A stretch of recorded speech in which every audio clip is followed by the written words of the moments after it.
তিনটি সময় এক নম্বরের মাধ্যমে আলোচনা করেছি ফজরের সময় আর আসরের সময়। ফজরের সময় আর কি সময়? আসরের সময় ফেরেশতারা একদল আসে আর একদল চলে যায়। ফজরের সময় যে দল আসে আর একদল চলে যায়, আসরের সময় একদল আসে আর একদল চলে যায়। এই দুই সময় বান্দার আমল নামে আল্লাহ রাব্বুল আলামিন পেশ করেন, বলেন সুবহানাল্লাহ। যদি আমরা আসর নামাজ পড়ি তাহলে ফজরের সময় যে নামাজ পড়া অবস্থায় বান্দা লেখে ফেরেশতা লিখতে চলে যাবে, আল্লাহর দরবারে যখন পেশ করা হবে ওই বান্দার নামটা উল্লেখ করা হবে। আল্লাহ রাব্বুল আলামিন খুশি হবেন না? বেজার খুশি হবেন না? আমার বান্দাকে আমি ইবাদতের জন্য সৃষ্টি করেছি, আমার বান্দা আমার দাসত্বের গোলামি করছে। আসরের সময় একই অবস্থা। আর যারা আমরা বেনামাজি হই, তাসারু হই, সুদখোর হই, মিথ্যাবাদী হই, সকলপুরি হই, কেমন সমাজ আছে না? আছে কিনা? তাহলে তার আমল যখন আল্লাহর দরবারে পেশ করা হবে তখন আল্লাহ রাব্বুল আলামিন খুশি হবেন না? বেজার হবেন না? বেজার হবেন। এই জন্য আমাদের সবসময় প্রস্তুতি গ্রহণ করতে হবে যেন ফেরেশতারা আমাদের আমলটাই দিনে যেহেতু দুইবার আল্লাহর দরবারে পেশ করা হয় যেন আমাদের আমলটা আল্লাহর দরবারে ভালো হয়, বলেন সুবহানাল্লাহ। সবাই চাই না ইনশাআল্লাহ আমার সবচেয়ে ভালো আমল। 2 নম্বরে সপ্তাহে 2 দিন আল্লাহর দরবারে আমলটা পেশ করা হয়। 1 নম্বর হচ্ছে সোমবারের দিন। কোন দিন? সোমবারের দিন আর বৃহস্পতিবারের দিন। সোমবারের দিন আর বৃহস্পতিবারের দিন। এই জন্য নবী করিম সাল্লাল্লাহু আলাইহি সাল্লাম সপ্তাহে এই 2 দিনে রোজা রাখতেন, বলেন সুবহানাল্লাহ। সাহাবায়ে কেরাম জিজ্ঞাসা করলেন, ইয়া রাসূলুল্লাহ, ইয়া হাবিবাল্লাহ, আপনি সোমবারের দিন রোজা রাখেন, তার কারণটা আমি বুঝলাম না। নবী করিম সাল্লাল্লাহু আলাইহি সাল্লাম বললেন, সাহাবারা,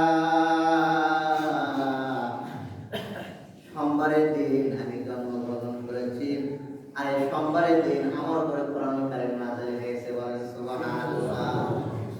আমি চাই যেহেতু সপ্তাহে 2টা দিন সোমবার আর বৃহস্পতিবারের দিন আল্লাহর দরবারে আমল পেশ করা হয়, আমি চাই আমার আমলটা যেন রোজা অবস্থায় আল্লাহর দরবারে পেশ করা হয়। সুবহানাল্লাহ। এই যে নবী করিম সাল্লাল্লাহু আলাইহি সাল্লাম সপ্তাহে 2 দিন বেশি রোজা রাখেন। এটা হলো 2 নম্বর কারণ। 3 নম্বর কারণ হলো শাবান মাসে আল্লাহ রাব্বুল আলামিনের নিকট ফেরেশতাগণ সবার আমল আল্লাহর দরবারে পেশ করেন, বলেন সুবহানাল্লাহ। নবী করিম সাল্লাল্লাহু আলাইহি সাল্লাম রমজান বাদে বাকি 11টা মাস তাছে এই শাবান মাসে বেশি বেশি নফল রোজা রাখতেন, বলেন সুবহানাল্লাহ। যেন রোজা অবস্থায় আমার আমলটা আল্লাহর দরবারে পেশ করলে আল্লাহ খুশি হবে, রাসূল কারীম সাল্লাল্লাহু আলাইহি সাল্লাম খুশি হবেন। এই জন্য আমরা শাবান মাস পেয়ে খুশি না বেজার? আজকের রজনী আমার একটা রাগ আসছে, আমাদের জীবনটা আল্লাহ রাব্বুল আলামিন পাল্টে দিতে পারেন কিনা? পারেন কিনা? অবশ্যই পারেন। আমরা গুনাহগার, গুনাহ করতে করতে পাহাড় সমান গুনাহ করেছি।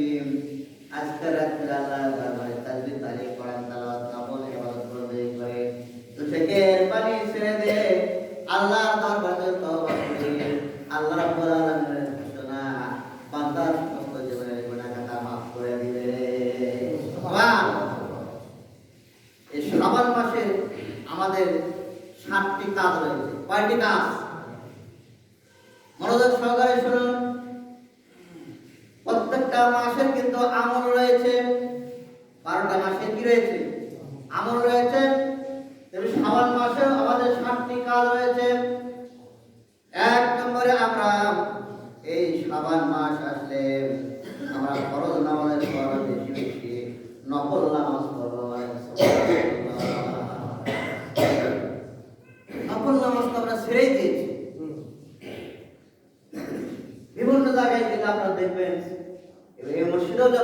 করবেন আপনারা ফরজ নামাজ পড়েই দেব কি মুসল্লি আছে মসজিদ তার ভালো লাগে না কি মসজিদ যেহেতু পৃথিবীর শ্রেষ্ঠ জায়গা কি আল্লাহর ঘর মসজিদ যার আল্লাহর ঘরে এসে অন্তরে যখন চুলকানি শুরু হয়ে যায় তখন বুঝতে হবে তার অন্তরের মধ্যে শয়তান ঢুকেছে কি ঢুকছে শয়তান কাজ করতেছে এখানে যার কারণে মসজিদ থেকে বের করে দিতে পারলি শয়তানের খুশি খুশি কে শয়তান খুশি এই জন্য আমরা সবসময় মসজিদের মধ্যে বেশি সময় থাকার চেষ্টা করব আল্লাহর ঘরে প্রবেশ করার সঙ্গে সঙ্গে আল্লাহ রাব্বুল আলামিন বান্দার আমল দ্বারা ভরপুর করে দেবেন কে কোরআন তাহলে শাবান মাস আসলে নবী করিম সাল্লাল্লাহু আলাইহি সাল্লাম বলেছেন বান্দার আমলটা আল্লাহর দরবারে বেশি করা হয় পেশ করা হয় সমাজ উপস্থিতি এই জন্য শাবান মাসের কাজ হচ্ছে 60টি আমরা কাজ করব বেশি বেশি কয়টি কাজ 60টি কাজ করব এক নম্বরে ফরজ নামাজের পর আমরা নফল নামাজ পড়ব কারণ নফল নামাজ আমার একটা গুরুত্বপূর্ণ নামাজ কাল কিয়ামতের ময়দানে যখন হাসরের ময়দানে বান্দার আমল নামায় যখন হাজির করানো হবে এবং দাড়ি পাল্লায় মাপ দেওয়া হবে হবে না মেদানের পাল্লায় দেওয়া হবে দেখবে যে বান্দা 5 ওয়াক্ত নামাজ পড়েছে কিন্তু নামাজ অনেক ঘাটতি রয়েছে আছে না অনেক নামাজ কাজা হয়েছে বিভিন্ন নামাজ সফরে যায় তাই কি না জানি অনেক সময় করি বাসের ট্রেনে বিভিন্ন জায়গায় আমরা নামাজ পড়তে পাই বান্দাকে যখন ফেরেশতারা জাহান্নামে নিয়ে যাবে আল্লাহ রাব্বুল আলামিন ডাকতে বলবেন ফেরেশতারা তোমরা কোথায় নিয়ে যাও আল্লাহ তো ঠিকই জানেন তারপরে কি কথা বলছেন তিনি আল্লাহ রাব্বুল আলামিনকে বলতে ফেরেশতারা আল্লাহ তোমার এই বান্দার আমলটা কম পাপটা বেশি যার কারণে জাহান্নামে নিয়ে যাচ্ছে আল্লাহ রাব্বুল আলামিন ডাকতে বলবেন যে ফেরেশতারা তোমরা আবার মাপ দাও এবং দেখো আমার এই বান্দা 5 ওয়াক্ত নামাজ পড়েছে আর পাশাপাশি তাহাজ্জুদের নামাজ পড়েছে 5 ওয়াক্ত নামাজের পরে নফল নামাজ পড়েছে ইশরাকের নামাজ পড়েছে আওয়ামের নামাজ পড়েছে এইগুলা সারা জীবনের যতগুলো নফল নামাজ রয়েছে সেই সমস্ত নফল নামাজগুলা তার পাল্লায় তোমরা দিয়ে দাও সুবহানাল্লাহ আর নফল নামাজের গুরুত্ব আছে কিন্তু তো আজকে আমরা ছেড়ে দিয়েছি সুন্নাত তো ছেড়ে দিয়েছি তাহলে আমরা এই মাসে বেশি বেশি করব নফল নামাজ পড়ব 2 নম্বরে এই মাসে আমরা বেশি বেশি নফল রোজা রাখবো নফল রোজা রাখবো কারণটা হলো নবী করিম সাল্লাল্লাহু আলাইহি সাল্লাম শাবান মাসে বেশি কি করেছেন নফল রোজা রেখেছেন বেশি বেশি নফল রোজা রেখেছেন এই জন্য আমরা বেশি বেশি নফল রোজা রাখবো নফল নামাজ পড়বো কারণ সামনে 15 দিন পরে আমাদের মায়ের রমজান উপস্থিত হবে তাহলে মায়ের রমজান আসছে আমাদের সামনে এই মাসের জন্য আমাদের জন্য প্রস্তুতি গ্রহণ করতে হবে কিনা অবশ্যই হবে ইনশাআল্লাহ তাহলে 1 নম্বর বললাম নফল নামাজ পড়ব 2 নম্বর নফল রোজা রাখব 3 নম্বরে এই মাসে শাবান মাসে আমরা বেশি বেশি দান করার জন্য আমরা প্রস্তুতি গ্রহণ করব কারণ যেহেতু আমরা সবাই বেশিরভাগ রমজান মাসে দান করি না যেহেতু রমজান মাসে একটা সওয়াব নফল সওয়াব ফরজের সমতুল্য আর একটা ফরজ 70টি ফরজের সমতুল্য এজন্য আমরা সাধারণত আমরা রমজান মাসে যাকাত দেই দান খয়রাত করি বেশি সওয়াবের আশায় বেশি সওয়াবের কি আশায় তাহলে এই মাসে যদি আমরা শাবান মাস পেয়ে বেশি বেশি দানের জন্য আমরা অভ্যাস করি তাহলে রমজানের জন্য আমাদের সহজ হবে সহজ হবে না অবশ্যই সহজ হবে তাহলে এই মাসে আমরা বেশি বেশি দান খয়রাত করব তো ইনশাআল্লাহ ইনশাআল্লাহ 4 নম্বর কাজ হলো এই শাবান মাসে আমরা রমজানের বিগত বছরে যত বাকি রোজা কাজা রয়েছে, কাজা রোজা আছে না, আমরা করতে পারি না, অসুস্থ অবস্থায় বিভিন্ন কারণে আমরা রমজানের কাজা মানে রোজা রাখতে পারি না, বিভিন্ন সমস্যা থাকতেই পারে। তাহলে এই মাসে আমরা যে কাজা রোজাটা রয়েছে, সেই কাজা রোজাটা কি করবো? আদায় করব। এটা গেল 4 নম্বরে। তাহলে বাকিগুলো কাজা রোজাগুলো আমরা এই মাসে কি করবো? আদায় করব। 5 নম্বরে, এই মাসের মধ্যে আমরা রমজানের যে সমস্ত গুরুত্বপূর্ণ ফজিলত রয়েছে, এই ফজিলতগুলো আলোচনা করবো। বলেন সুবহানাল্লাহ। আলোচনা করার কারণ হলো যে আমাদের সামনে রমজান আসছে, মাহে রমজান উপস্থিত হচ্ছে, গুনাহ মাফের মাস আসছে। এর প্রস্তুতি গ্রহণের জন্য এগুলা কাজ আমরা ইনশাআল্লাহ করব। এরপরে 5 নম্বর গুলো।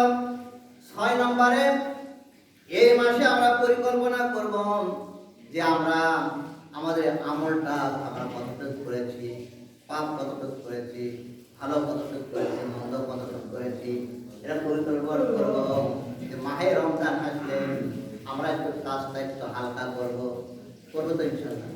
এই মাসে অবশ্যই আমরা জানি যে রমজান মাসে আমাদের কাজটা কি কি আছে, বিভিন্ন কাজ থাকতে পারে। তাহলে আমরা কাজটা একটু এই শাবান মাসে একটু কাজটা একটু বেশি বেশি করে আগে নিলে রমজান মাসে কাজটা কি হবে? হালকা হয়ে যাবে। আমাদের রোজা পালন করতে সুবিধা হবে, তারাই পালন করতে, নামাজ পড়তে সুবিধা হবে, আমাদের শরীরটা ভালো থাকবে। পরিকল্পনা করতে হবে। কি করতে হবে? পরিকল্পনা করতে। প্রত্যেকটা কাজের আমাদের পরিকল্পনা রয়েছে। যেমন আপনি ফজরের নামাজ পড়ার পরে সারাটা দিন আপনি কি করবেন, একটা পরিকল্পনা আছে না? যদি পরিকল্পনা ছাড়া আপনি কাজ করেন, সেই কাজটা কখনো সফলতা অর্জন হতেও পারে, নাও পারে, হতেও পারে, নাও পারে। এই জন্য আমরা প্রত্যেকটা কাজ আমরা পরিকল্পনা করবো ইনশাআল্লাহ। এরপরে 7 নম্বরে আমরা একটা গুরুত্বপূর্ণ কথা। 7 নম্বর, আমরা সব সময় গণনা করব যে রমজান মাসে আর কয়েকদিন আছে। বলেন সুবহানাল্লাহ। সব সময় গণনা করব। আমার মনটা ভালো লাগবে, আনন্দ লাগবে যে আমাদের মাসে একটা বরকতময় মাস আসছে, গুনাহ মাফের মাস আসছে। তা কি করবো? সব সময় গণনা করবো যে বাকি আর কয়েকদিন রোজা মানে এই মাসটা আছে, তারপর আমরা রমজান পাচ্ছি। তাহলে আমরা সবাই ইনশাআল্লাহ 7টি কাজ করতে পারি না ইনশাআল্লাহ। সময় দেওয়া উপস্থিতি, রমজান যেহেতু আর বাকি 15-16 দিন বাকি রয়েছে, আমাদের আজকের রাত্রি লাইলাতুল বারাতের রাত্রি। লাইলাতুল বারাত, যেটা আমরা বাংলাদেশে শবে বরাত বলি, শবে বরাত বলে থাকি। তাহলে এই শবে বরাতের নাম গত জমে আলোচনা করেছি 15টি। কয়টি? তাহলে শবে বরাতের নাম যদি 15টি থাকে, আপনি যে কোনো নামে ডাকতে পারেন। আপনি শবে বরাতও বলতে পারেন, লাইলাতুল মুবারাকাতও বলতে পারেন, লাইলাতুল ইসমিল শাবানও বলতে পারেন, লাইলাতুল রাহমাও বলতে পারেন, লাইলাতুল সিদ্দিও বলতে পারেন। মানে এর 15টি নাম আপনি যে কোনো একটা বলতে কোনো সমস্যা হবে না। কিন্তু আপনি মুসলমান, আপনি ঢালাও ভাবে কখনো বলতে পারবে না যে লাইলাতুল বরাত বলতে কিছুই নাই, বলতে পারবে না। কারণ এর অসংখ্য দলিল রয়েছে কোরআনুল কারীমের মধ্যে। প্রায় 15টি তাফসীর আমি দেখেছি। প্রত্যেকটা তাফসীরে আয়াতে কারিমা সূরা দুখানের আয়াতে কারিমার তাফসীরের মধ্যে 2টি বিষয় আলোচনা করেছেন। একটা হচ্ছে লাইলাতুল কদর, আও লাইলাতুল নিসফি মিন শাবান। দুটো কথাই উল্লেখ আছে।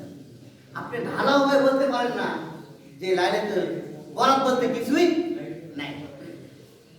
সময় দেওয়া উপস্থিতি, তাফসীরে জালালাইন দেখবেন, সেখানে দুটো নাম উল্লেখ রয়েছে, লাইলাতুল কদর আর লাইলাতুল নিসফি মিন শাবানের কথা উল্লেখ রয়েছে।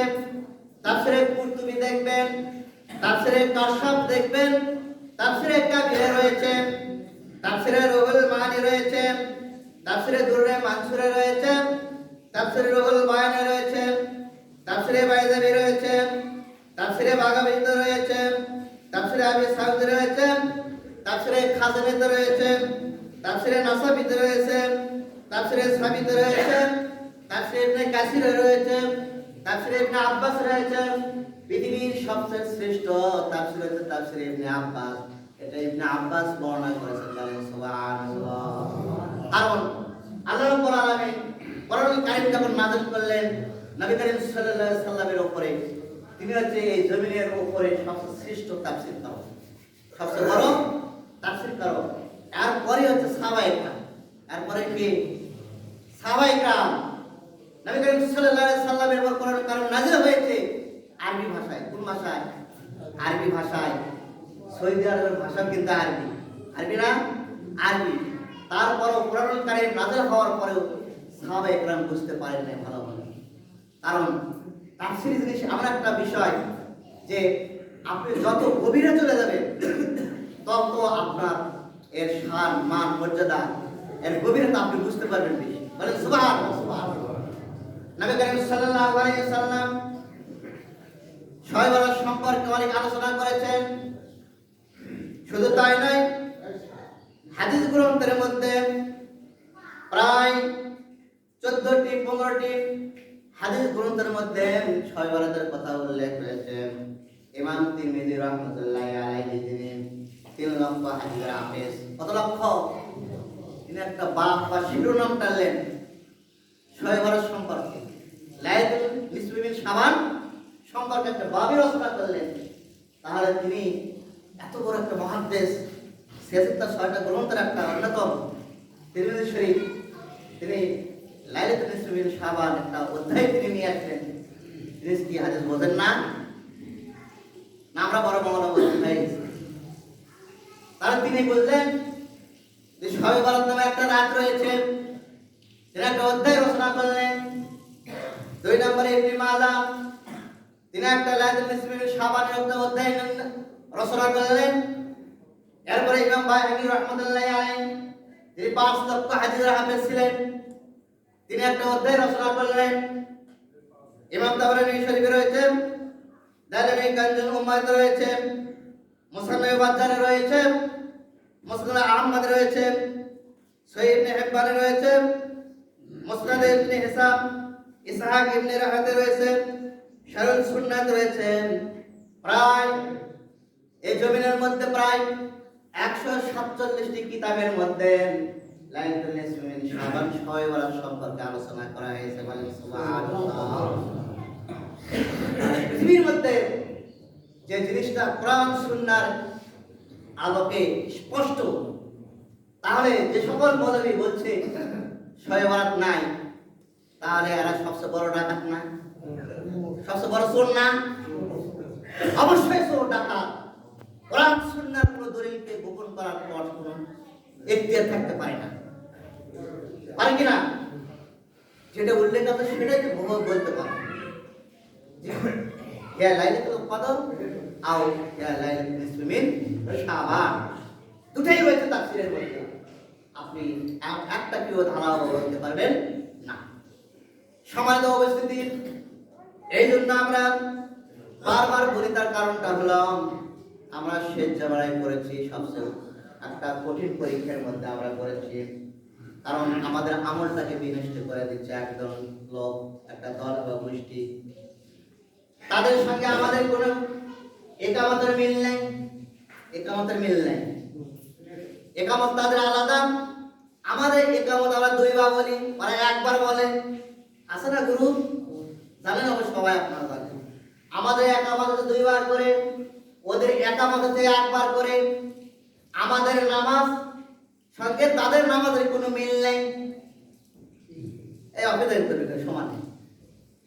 বুঝতে পারছেন তো আপনারা সবাই? আমাদের একামতের সঙ্গে তাদের একামতের কোনো মিল নাই, আমাদের নামাজের সঙ্গে তাদের নামাজের কোনো মিল নাই, আমাদের তারাবির সঙ্গে তাদের তারাবির কোনো মিল নাই, আমাদের জানাজার নামাজের সঙ্গে তাদের জানাজার নামাজের কোনো মিল নাই। কি বলেন?